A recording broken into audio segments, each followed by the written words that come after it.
Okay, today we are going to learn how to draw a pumpkin and use markers to paint it.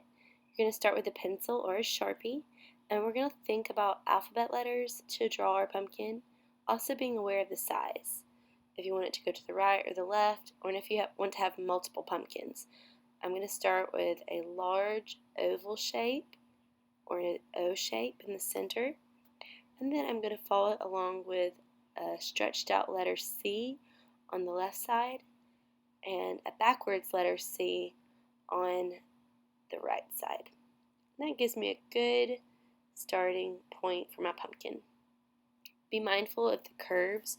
We want our pumpkin to have a curve in it. We don't want it to be flat.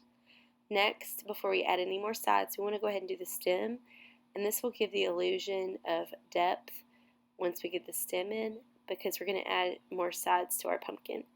So just any way you want to create the pumpkin stem, it can be long or short, curved or straight, and give a little details because the pumpkin stem does have texture. Now behind the pumpkin is where we're going to do the other side, and you want to make them a little bit thinner than the first three shapes. So do a thin stretched out letter C, and be mindful of the bottom. You want it to kind of curve, and your pumpkin should look different than mine. Go ahead and do the left side, letter C shape.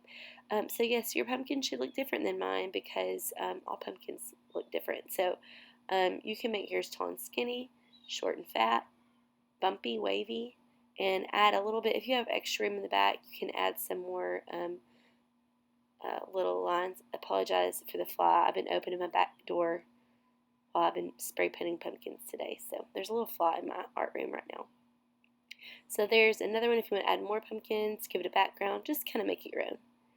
Now I'm going to show you how to use markers and water to give a watercolor effect, because you might not have watercolor around, but you'll probably have some markers lying around.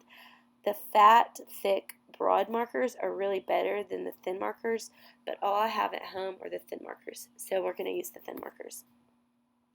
And once you draw the color you want with a marker, you're just going to dip a paintbrush in a cup of water, and you're just going to place that water on top of wherever you colored.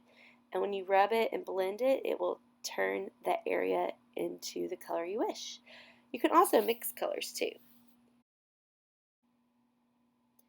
Okay, now with the pumpkin, choose your colors that you want to color the pumpkin. And it doesn't necessarily have to be orange. I am going for a more traditional look, but you could choose any color you want. And also think about blending your colors. So here I'll be using orange, yellow, and brown.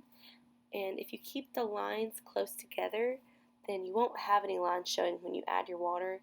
But if you stretch the lines out, like you'll see when I color it brown, the brown will stay kind of liney. So just be mindful of that. If you don't want that texture in those lines, keep your lines close together. Again, once you color it, just add your water, and look how wonderful these Crayola markers blend together.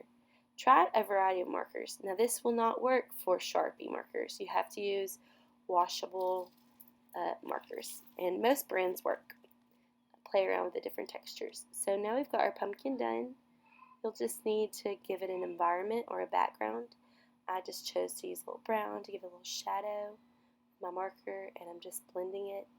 And then I'm going to use a blue to give it just some swirls. You could paint your whole background a different color, multiple colors. I just chose it to keep it simple, but I would love to see what you do. Again, think about your different lines. If you have thick markers and thin markers, use that, because as you're drawing, you might want to create a variety of lines. I just chose the thin lines because it's all I have at home.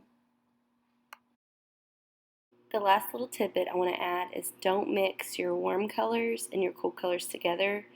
If you don't want that color brown, keep the colors separate, because they will blend together and make a brownish color. So it's a good thing to know, but you don't always have to do.